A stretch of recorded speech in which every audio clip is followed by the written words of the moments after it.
তুমি এক জীবনে সবার কাছে কখনোই ভালো হতে পারবে না, আর চেষ্টাও করো না সবার কাছে ভালো হওয়ার। কারণ সবার কাছে ভালো হতেই হবে এমন কোনো মাথার দিব্যি কেউ তোমায় দেয়নি।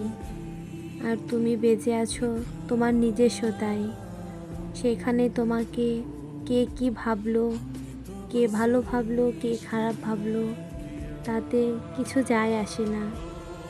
দিন শেষে নিজের জন্য নিজেকেই থাকতে হয়। অন্য কেউ তোমার জন্য থাকবে না, থাকেনি, আর কখনো থাকবেও না।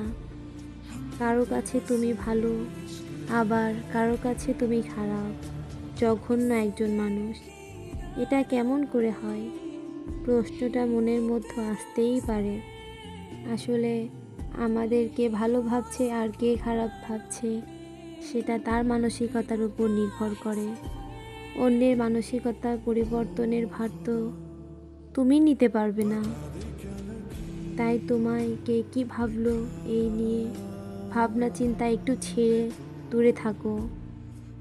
খেয়াল করে দেখবে, তাহলে বুঝতে পারবে তোমার কথা বলার ধরনে কেউ তোমায় বলবে, বাহ বেশ মিষ্টিভাষী।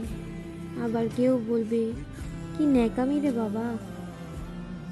আবার কখনো যদি তুমি স্পষ্টবাদী হও, কেউ তোমায় বলবে প্রতিবাদী, আবার কেউ বলবে ঠোঁট কাটা।